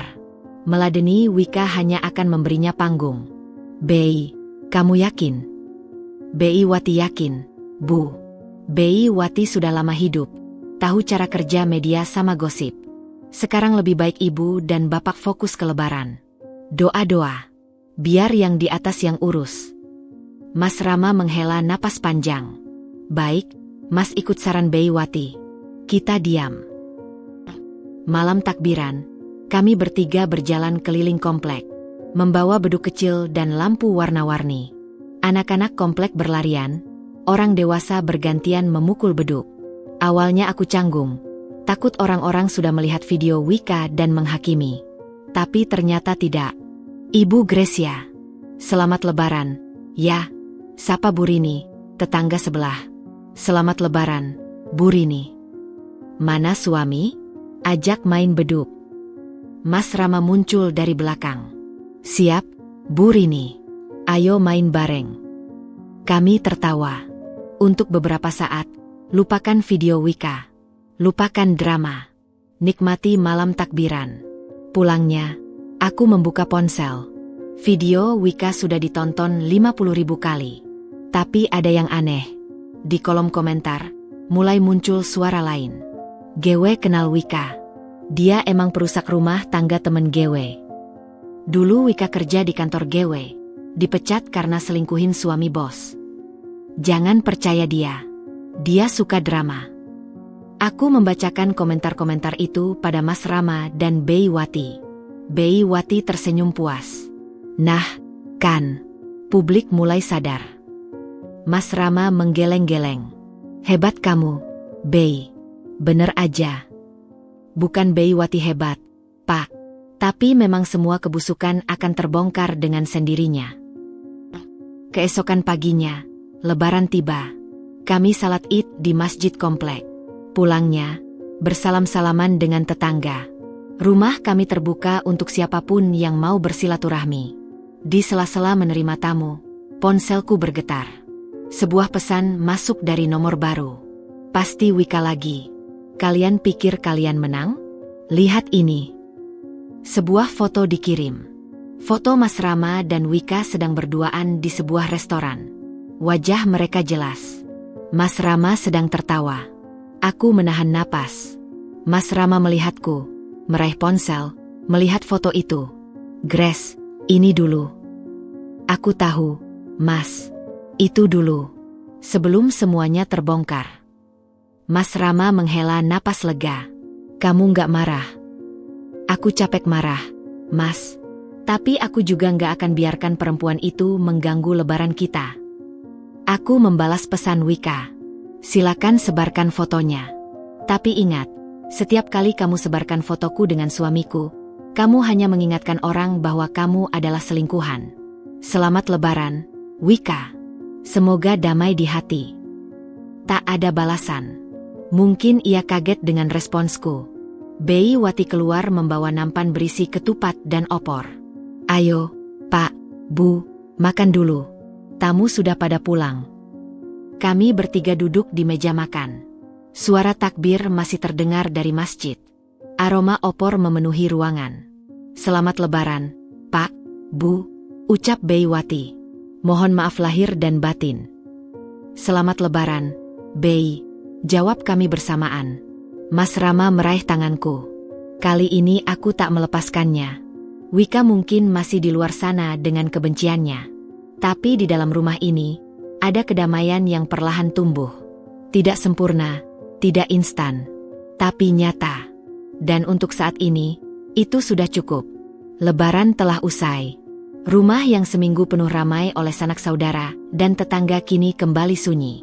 Aku duduk di beranda belakang, memandangi jemuran yang berkibar pelan ditiup angin sore. Teh hangat di tanganku sudah hampir dingin, tapi aku tak juga meminumnya. Pikiranku melayang pada 2 minggu terakhir. Pada Wika yang terus mengirim pesan dari berbagai nomor baru. Pada foto-foto lama yang kadang masih muncul di media sosial. Pada bisikan-bisikan kecil yang mungkin hanya ada di kepalaku sendiri. Bu, kopinya sudah matang. Suara Bei Wati mengagetkanku. Ia berdiri di ambang pintu dapur, membawa secangkir kopi hitam. Aku tersenyum kecil. Makasih, Bei. Tadi kan masih teh. Tehnya sudah dingin. Bei Wati ganti kopi biar anget. Ia duduk di kursi plastik di sampingku. Bapak mana? Di ruang tamu, baca koran. Kami diam sejenak. Angin sore membawa aroma tanah dari halaman belakang yang baru saja disiram. Bu, Bei Wati mau tanya. Ibu kenapa? Akhir-akhir ini ibu sering melamun. Aku menghela napas. Bei Wati memang selalu bisa membaca pikiranku. Aku nggak tahu, Bei. Kadang aku merasa semuanya baik-baik saja. Mas Rama sudah berubah. Dia pulang tepat waktu. Dia perhatian. Tapi kadang, tiba-tiba aja ada yang mengganjal. Yang mengganjal apa, Bu? Aku menunduk. Susah mengungkapkannya. Tapi Bei Wati seperti ibu bagiku. Ia pantas tahu. Kadang malam, waktu Mas Rama tidur di sampingku, aku kebangun. Aku lihat dia tidur, dan tiba-tiba yang muncul di kepalaku bukan rasa sayang, tapi bayangan dia bersama Wika. Di apartemen itu, di tempat tidur yang sama, mungkin dengan posisi yang sama. Bei Wati diam. Matanya sendu. Aku tahu itu nggak sehat, Bei.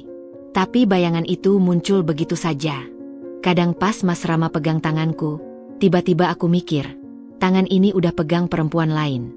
Pas dia cium keningku, aku mikir, bibir ini udah cium bibir Wika. Air mataku mulai jatuh. Bei Wati meraih tanganku. Bei Wati ngerti, Bu. Luka kayak gitu nggak bisa sembuh cuma dalam beberapa minggu. Bahkan mungkin nggak bisa sembuh sempurna. Tapi yang bisa ibu lakukan adalah belajar hidup dengan luka itu. Tapi aku capek, Bei. Capek mikirin terus. Capek nahan perasaan ini. Bei Wati mengusap punggung tanganku. Ibu pernah dengar istilah scar tissue? Aku menggeleng. Itu istilah buat jaringan parut. Waktu luka sembuh, dia ninggalin bekas. Bekas itu kadang gatal, kadang perih kalau kegerak. Tapi dia bukti kalau luka itu udah sembuh. Ibu sekarang punya scar tissue di hati. Sakit, tapi bukti ibu bisa lewatin itu. Aku tersenyum getir. Bei Wati, kamu ini kadang filosof banget. Bei Wati tertawa. Abis sering denger ceramah di TV. Tapi serius, Bu. Ibu harus kasih waktu buat diri ibu sendiri. Nggak apa-apa kadang sedih. Nggak apa-apa kadang marah. Tapi jangan terus-terusan. Hidup harus jalan. Dari dalam rumah, Mas Rama memanggil. Grace, Bei Wati, makan malam yuk. Kami berdua bangkit. Bei Wati menggandeng lenganku. Ayo, Bu, makan dulu. Besok kita pikirin lagi. Malam itu, setelah makan malam, Mas Rama mengajakku bicara di kamar. Ia duduk di tepi ranjang, wajahnya serius. Grace, Mas mau tanya sesuatu. Aku duduk di kursi rias, menghadapnya. Apa, Mas? Belakangan ini, Mas lihat Grace sering murung. Waktu Mas pegang, Grace kadang kaku. Waktu Mas ajak ngobrol, Grace sering jawab seadanya. Mas takut Grace masih belum bisa terima Mas sepenuhnya. Aku diam. Jujur, aku tak siap bicara ini malam ini. Jujur, Mas, aku masih berusaha. Tapi memang belum bisa 100%. Mas Rama menghela napas. Wajahnya hancur. Mas ngerti. Mas salah. Tapi Mas mohon, jangan jauh-jauh. Kasih Mas kesempatan buat buktiin. Mas, ini bukan soal Mas buktiin apa-apa. Ini soal aku. Aku yang harus sembuh dari luka. Mas nggak bisa percepat proses itu. Mas Rama mengangguk pasrah. Baik, Mas tunggu. Mau 1 tahun, 2 tahun, 10 tahun, Mas tunggu. Aku bangkit, mendekat, dan duduk di sampingnya. Makasih, Mas. Kami berpelukan. Pelukan pertama dalam beberapa minggu yang terasa tulus. Bukan karena kewajiban, tapi karena kami sama-sama tahu perjalanan masih panjang. 3 hari kemudian, sebuah kejutan datang. Bei Wati masuk dengan wajah cerah, membawa sebuah amplop coklat. Bu, Pak, ada kiriman dari kampung. Kiriman apa, Bei? Tanya Mas Rama. Bei Wati membuka amplop itu. Di dalamnya ada foto-foto dan secarik surat. Ia membaca surat itu, lalu wajahnya berubah. Bukan sedih, tapi semacam puas. Bu, Pak, Mbak Wika sudah menikah. Aku terkejut. Apa? Menikah? Dengan siapa? Kata saudara Bei Wati di kampung, Mbak Wika balik ke Jawa Timur. Terus dalam waktu sebulan, dia nikah sama duda anak 3. Tapi, kabarnya, suaminya itu galak dan pelit. Sering mukul kalau minta uang gak dikasih. Mas Rama diam. Aku diam. Bei Wati melanjutkan. Apartemen sama mobilnya kan udah gak ada. Uang 50 juta dari bapak katanya udah habis buat bayar utang-utang dia. Sekarang dia tinggal di kampung, jualan gorengan keliling. Aku tak tahu harus merasa apa. Senang? Kasihan? Puas? Bei, kamu gak merasa kasihan? Bei Wati menatapku serius. Jujur, Bu? Enggak. Mbak Wika tahu konsekuensi dari perbuatannya. Dia sengaja mau hancurin rumah tangga orang. Sekarang dia yang ngerasain hidup hancur. Itu karma, Bu. Bei Wati cuma bisa bilang, semoga dia kapok. Malam itu, aku tidur dengan perasaan campur aduk. Wika yang dulu begitu percaya diri, kini harus berjualan gorengan keliling. Suaminya memukulinya. Hidupnya berantakan. Aku tak merasa puas. Tapi aku juga tak merasa kasihan. Mungkin ini memang jalannya. Mungkin ini yang disebut keadilan. Di sampingku, Mas Rama tidur pulas. Tangannya secara refleks meraih tanganku. Aku membiarkannya. Luka mungkin tak akan pernah benar-benar sembuh. Tapi setidaknya, aku tak sendiri. Dan untuk saat ini, itu sudah cukup. 2 bulan setelah Lebaran, kabar tentang Wika semakin sering berdatangan. Bei Wati menjadi sumber informasi utama. Ia punya jaringan saudara dan kenalan di kampung halaman Wika di Jawa Timur. Setiap minggu selalu ada kabar baru. "Bu, Mbak Wika kabarnya hamil," lapor Bei Wati suatu sore sambil menjemur pakaian. Aku yang sedang membaca buku di teras belakang, mengangkat alis. "Hamil? Padahal baru menikah beberapa bulan." "Iya, Bu. Tapi kata tetangganya, kehamilannya bermasalah. Sering muntah-muntah, darah rendah, sampai masuk rumah sakit 2 kali." Aku diam. Tak tahu harus merespons apa. "Suaminya gimana, Bei?" "Suaminya? Galak minta ampun, Bu. Katanya sering marah-marah karena Mbak Wika nggak bisa jualan. Penghasilan suaminya cuma cukup buat anak-anaknya dari istri pertama. Mbak Wika harus cari uang sendiri buat kebutuhan dia." Bei Wati menjemur kain sambil terus bercerita. "Dulu waktu di Jakarta, Mbak Wika punya semuanya. Apartemen mewah, mobil bagus, uang bulanan dari bapak. Sekarang harus jualan gorengan keliling kampung. Kadang dagangannya nggak habis, terus dimarahin suaminya." Aku menutup buku. "Bei, kamu nggak capek ngikutin kabar dia terus?" Bei Wati menoleh, tersenyum. Bei Wati nggak sengaja dapat kabar. "Bu, tiap minggu saudara Bei Wati telepon, cerita ini itu. Mau nggak mau denger." Terus, menurut Bei Wati, kita harus bagaimana? Bei Wati berhenti menjemur. Ia mendekat, duduk di kursi sampingku. "Bu, Bei Wati mau jujur." Bei Wati nggak senang lihat orang susah. Tapi Bei Wati juga nggak bisa bilang kalau Mbak Wika nggak pantas dapat ini. Dia tahu konsekuensi dari perbuatannya. Dia sengaja mau hancurin rumah tangga ibu. Sekarang dia yang ngerasain. Aku menghela napas. Aku tahu, Bei. Tapi kadang aku mikir, apa kita perlu bantu dia? Kasihan juga. Bei Wati menggeleng tegas. "Jangan, Bu. Kalau ibu bantu sekarang, Mbak Wika akan balik lagi. Dia akan manfaatin kebaikan ibu." Bei Wati kenal tipe orang kayak dia. Nggak akan kapok. Aku diam. Bei Wati mungkin benar. Minggu berikutnya, kabar yang lebih mengejutkan datang. Wika keguguran. Bei Wati masuk ke dapur dengan wajah serius. Aku sedang memasak sayur sop. Melihat raut wajahnya, ku tahu ada berita penting. "Ada apa, Bei?" "Mbak Wika keguguran, Bu. Usia kandungan 4 bulan. Katanya karena kelelahan dan kurang gizi. Sekarang dirawat di puskesmas kampung." Sendok di tanganku terhenti. "Kurang gizi? Bukannya suaminya kerja?" "Kerja, Bu. Tapi gaji pas-pasan. Mbak Wika harus tetap jualan gorengan biar dapat uang tambahan. Suaminya nggak mau nambahin uang belanja buat dia. Katanya, kamu istri kedua, harus bisa cari uang sendiri." Dunia memang aneh. Dulu Wika punya segala kemewahan di Jakarta. Sekarang ia terbaring di puskesmas kampung. Tak punya cukup uang untuk makan bergizi. "Bei, aku jadi nggak enak hati." Bei Wati memegang tanganku. "Bu, Bei Wati tahu ibu baik hati. Tapi kali ini, Bei Wati mohon, jangan turun tangan. Biarkan Mbak Wika merasakan akibat perbuatannya. Kalau dia benar-benar sadar, dia akan berubah. Tapi kalau ibu bantu sekarang, dia nggak akan pernah belajar." Malam harinya, aku menceritakan kabar ini pada Mas Rama. Ia diam cukup lama.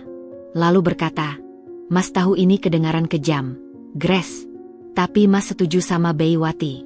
Kita nggak bisa bantu Wika. Nanti dia akan kembali manfaatin kita. Aku menghela napas. Tapi Mas, kasihan. Grace, potong Mas Rama pelan. Dia mau racun kita. Dia mau hancurin pernikahan kita. Dia nggak pernah kasihan sama kamu waktu kamu nangis sendiri di rumah. Ingat itu. Aku tak bisa membantah. Sebulan kemudian, kabar terakhir datang. Wika pulang ke Jakarta. Bei Wati mendapat informasi dari saudaranya bahwa Wika kabur dari rumah suaminya. Ia tak tahan dengan kekerasan dan kemiskinan. Kini ia tinggal di kos-kosan Kumrah di pinggiran Jakarta, bekerja sebagai pelayan warung makan. Bu, Mbak Wika di Jakarta lagi, lapor Bei Wati suatu pagi. Aku tersentak. Apa? Di Jakarta? Iya, Bu. Kos di daerah Cakung. Kerja jadi pelayan warung. Gajinya pas-pasan. Kewaspadaanku langsung meningkat. Wika di Jakarta. Jaraknya tak terlalu jauh dari rumah kami. Apa yang akan ia lakukan? Bei, kamu pikir dia akan cari masalah lagi? Bei Wati berpikir sejenak. Bei Wati nggak tahu, Bu. Tapi lebih baik Ibu dan Bapak waspada. Jangan kasih celah. Mas Rama yang mendengar percakapan kami dari ruang tamu langsung angkat bicara. Kalau dia berani mendekat lagi, Mas lapor polisi. Kita masih punya barang bukti hampers beracun itu. Aku mengangguk, tapi hatiku tak tenang. Seminggu kemudian, saat aku dan Bei Wati belanja ke pasar tradisional, kami melihat sesosok yang tak asing. Wika. Ia sedang memilih sayuran di kios depan. Pakaiannya lusuh, rambutnya diikat asal, wajahnya pucat dan kurus. Ia tak melihat kami. Tapi aku bisa melihat dengan jelas betapa jatuh keadaannya.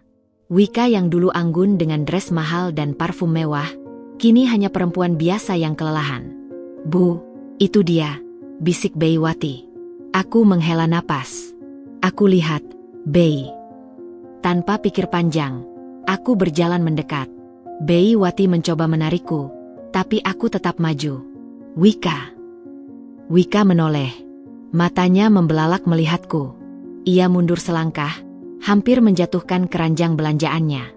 Gresa, kamu mau apa? Mau ngejek aku? Lihat aku jatuh? Puas. Aku diam sejenak, lalu berkata pelan, aku nggak datang untuk ngejek. Aku cuma, kasihan lihat kamu. Wika tertawa getir. Kasihan? Jangan munafik. Kamu pasti senang lihat aku begini. Aku nggak senang, Wika. Aku juga nggak benci kamu. Aku hanya ingin kamu tahu, aku memaafkan kamu. Wika tertegun. Matanya berkaca-kaca.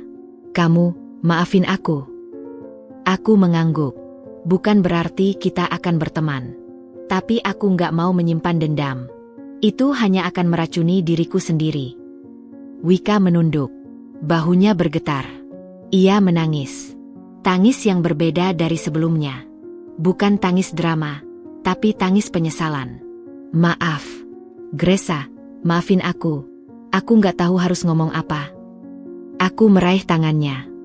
Jaga diri baik-baik, Wika. Semoga kamu bisa memulai hidup baru. Aku meninggalkannya di sana, masih menangis. Bei Wati mengikutiku diam-diam. Di perjalanan pulang, Bei Wati bertanya, Bu, kenapa Ibu lakuin itu? Aku tersenyum.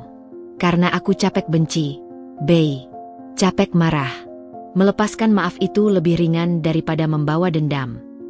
Bei Wati tersenyum. Ibu hebat, Bu. Bei Wati salut. Aku tertawa kecil.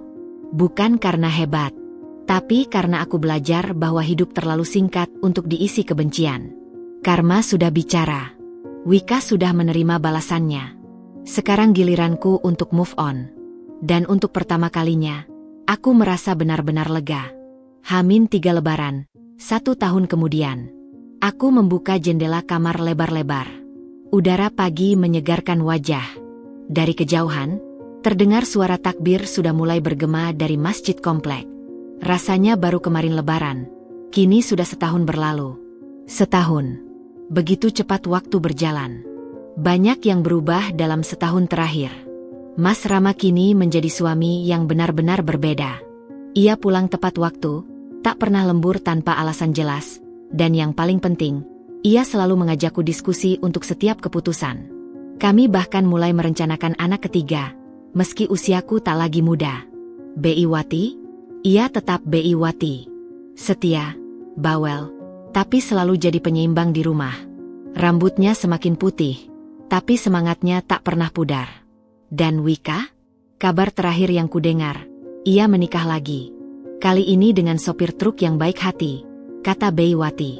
Ia pindah ke Lampung, memulai hidup baru. Tak ada lagi drama, tak ada lagi kabar buruk. Mungkin ia akhirnya menemukan damai. Hari ini, seperti tahun lalu, aku dan Bi Wati sibuk di dapur. Tapi kali ini, Mas Rama ikut membantu. Ia sibuk membungkus kue kering dengan plastik cantik, meskipun hasilnya berantakan. Mas, itu kebalik bungkusnya, tegurku sambil tertawa. Mas Rama melihat bungkusannya, lalu menggaruk kepala. Iya, Mas kira udah bener. Bi Wati ikut tertawa. Bapak, lebih baik Bapak angkat-angkat barang aja. Nanti kuenya hancur. Ya sudah, Mas angkat-angkat. Ia tertawa, lalu mengangkat toples-toples kue ke meja tamu. Suasana hangat memenuhi rumah. Aku merasa bersyukur. Setahun lalu, rumah ini nyaris hancur karena ulah Wika. Kini, kami justru semakin kompak. Kring. Bel rumah berbunyi. Kami bertiga saling pandang. Refleks. Jantungku berdetak sedikit lebih cepat. Trauma tahun lalu masih sedikit tersisa. Bei, lihat siapa, kataku pelan. Bi Wati mengelap tangan, lalu berjalan ke pintu. Aku mengintip dari balik tirai dapur. Seorang kurir berdiri di depan pintu, membawa sebuah keranjang hampers besar. Tuhan, jangan sampai. Bu, Pak, hampers datang, teriak Bi Wati dari ruang tamu. Aku berjalan keluar. Mas Rama juga mendekat. Di meja tamu, sebuah keranjang hampers besar terbungkus plastik kristal warna emas, dihias pita merah. Lebih besar dan lebih mewah dari tahun lalu. Bi Wati mengamati kartu yang terselip. Wajahnya berubah. Tapi kali ini bukan pucat, melainkan terharu. Bu, Pak, suaranya bergetar. Ini dari Mbak Wika. Dunia serasa berhenti. Wika? Setelah setahun? Jangan disentuh dulu, kata Mas Rama refleks. Bei, cek dulu baik-baik. Bi Wati mengangguk. Dengan hati-hati, ia membuka hampers itu. Di dalamnya ada nastar, sirup, kurma, coklat, dan kue kering. Sama seperti tahun lalu. Tapi kali ini, ada sebuah amplop kecil terselip. Bi Wati membuka amplop itu. Sepucuk surat tertulis rapi. Assalamualaikum warahmatullahi wabarakatuh. Untuk Mbak Gresa dan Mas Rama yang baik. Maafkan Wika jika berani mengirim hampers lagi. Setahun lalu, Wika mengirim kebencian. Tahun ini, Wika hanya ingin mengirim kebaikan. Semua isi hampers ini Wika buat sendiri dengan tangan Wika. Nastar buatan sendiri, sirup markisa dari kebun mertua, kurma yang Wika beli dari hasil jualan gorengan dulu. Wika sudah banyak berubah. Setahun ini, Wika belajar arti kehidupan yang sesungguhnya. Wika belajar bahwa kebahagiaan tidak bisa diraih dengan merusak kebahagiaan orang lain. Wika juga belajar bahwa maaf itu mahal, tapi meminta maaf itu lebih berat. Karena itu, melalui surat ini, Wika memohon maaf yang sebesar-besarnya pada Mbak Gresa dan Mas Rama. Maafkan semua perbuatan Wika di masa lalu. Maafkan semua sakit hati yang Wika timbulkan. Wika sudah menikah dengan lelaki baik-baik yang mengajarkan Wika arti cinta yang sesungguhnya. Kami tinggal di Lampung, hidup sederhana tapi berkah. Sebagai tanda terima kasih, Wika titip hampers ini. Mohon diterima dengan ikhlas. Dan jika Mbak Gresa dan Mas Rama berkenan, doakan Wika agar istiqomah di jalan yang benar.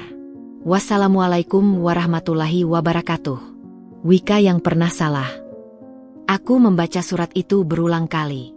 Air mataku jatuh. Bukan karena sedih, tapi karena haru. Wika, sungguh berubah. Mas Rama meraih surat itu, membacanya diam-diam. Wajahnya kompleks. Lalu ia menatapku. Grace, bagaimana? Aku menghela napas, lalu tersenyum. Maaf itu harus diterima, Mas. Terutama ketika datang dari hati yang tulus. Bei Wati mengangguk setuju. Bu Gresa benar, Pak. Mbak Wika kelihatannya sudah sadar. Aku mengambil satu nastar dari hampers itu. Memandangnya lama. Nastar buatan tangan Wika. Bukan dari toko, bukan racikan jahat. Tapi buatan tangan, dengan keringat dan penyesalan. Aku menggigitnya. Manis, renyah, sempurna. Enak, Bei. Coba. Bei Wati dan Mas Rama ikut mencicipi. Mereka mengangguk. Enak, Bu, kata Bei Wati. Mas Rama diam, mengunyah perlahan. Lalu ia berkata, Wika benar-benar berubah. Aku mengambil ponsel, mengetik pesan ke nomor yang tertera di surat. Terima kasih, Wika. Hampersnya sampai. Nastarnya enak. Kami terima maafmu dengan ikhlas. Selamat Lebaran, semoga berkah selalu. Tak sampai semenit, balasan masuk. Terima kasih, Mbak Gresa. Terima kasih sudah memaafkan. Selamat Lebaran, semoga keluarga Mbak selalu bahagia. Aku tersenyum. Menunjukkan pesan itu pada Mas Rama dan Bei Wati. Bei Wati mengusap air mata. Alhamdulillah, Bu. Semua jadi baik. Malam takbiran, kami bertiga berjalan keliling kompleks seperti tahun lalu. Tapi tahun ini, ada yang berbeda. Hatiku ringan. Damai. Tak ada lagi rasa was-was. Tak ada lagi bayangan Wika di setiap sudut. Yang ada hanyalah syukur karena setahun berlalu dan kami masih bersama. Bu, Pak. Bei Wati memecah keheningan. Bei Wati mau ngomong. Apa, Bei? Bei Wati bersyukur bisa bekerja sama ibu dan bapak. Setahun lalu, rumah ini hampir hancur. Tapi lihat sekarang, malah makin kuat. Bei Wati percaya, ini semua karena ibu dan bapak sama-sama mau berubah. Mas Rama merangkulku. Kamu benar, Bei. Kita semua belajar dari kesalahan. Aku menambahkan, dan kita juga belajar, bahwa memaafkan itu lebih berat daripada membenci. Tapi hasilnya jauh lebih indah. Kami bertiga terdiam, menikmati malam takbiran. Suara beduk dipukul anak-anak, lampu warna-warni berkelap-kelip. Langit di atas kami gelap, tapi hati kami terang. Keesokan paginya, Lebaran tiba. Kami salat Id di masjid komplek. Pulangnya, bersalam-salaman dengan tetangga. Rumah kami terbuka untuk siapapun. Di sela-sela menerima tamu, aku melihat Mas Rama masuk ke dapur, meraih sesuatu, lalu keluar membawa sebuah kotak kecil. Grace, ini buat kamu. Aku membuka kotak itu. Sebuah kalung emas berbentuk hati, dengan ukiran kecil. Maafkan Mas. Aku sayang kamu. Selamanya. Air mataku jatuh. Bukan karena sedih, tapi karena bahagia. Mas, ini. Setahun lalu, Mas nyaris kehilangan kamu karena kebodohan Mas. Tahun ini, Mas cuma mau kamu tahu, Mas nggak akan pernah mengulangi kesalahan yang sama. Mas sayang kamu, Grace, untuk selamanya. Aku memeluknya. Erat. Semua luka, semua sakit, semua air mata yang pernah jatuh, terbayar sudah dengan pelukan ini. Bei Wati dari dapur tersenyum melihat kami.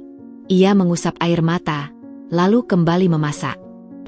Sore harinya, saat tamu mulai berkurang, aku duduk di beranda belakang. Teh hangat di tanganku, angin sore membelai wajah. Mas Rama duduk di sampingku, membaca koran. Bei Wati asyik menonton televisi di ruang tamu. Kehidupan yang damai. Ponselku bergetar. Sebuah foto masuk dari nomor Wika.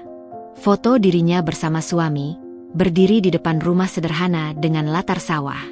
Mereka tersenyum bahagia. Di bawah foto itu tertulis, "Terima kasih, Mbak. Doakan kami." Aku membalas dengan stiker senyum. Lalu menatap langit senja yang jingga. Tuhan, terima kasih. Terima kasih sudah menjaga rumah tanggaku. Terima kasih sudah memberi kesempatan untuk memperbaiki. Terima kasih sudah mengajarkan arti memaafkan. Grace, ngapain? Tanya Mas Rama. Lihat langit, Mas. Indah sekali. Mas Rama menengadah. Iya, indah. Kayak hatimu. Aku tertawa. Mas, jangan lebay. Serius. Setahun lalu, kamu bisa pilih buat benci. Tapi kamu milih buat maafin. Gak semua orang bisa kayak gitu. Aku meraih tangannya. Karena aku belajar, Mas, bahwa membenci itu berat. Memaafkan itu ringan. Kami berdua diam. Menikmati senja. Di dapur, Beiwati menyanyikan lagu dangdut pelan-pelan. Wangi opor meresap ke seluruh rumah. Suara takbir dari masjid mulai terdengar lagi. Hari ini sempurna. Besok akan ada tantangan baru. Tapi untuk saat ini, kami bersyukur. Karma sudah bicara. Masa lalu sudah dimaafkan. Dan masa depan adalah milik kami yang baru belajar arti cinta dan pengampunan.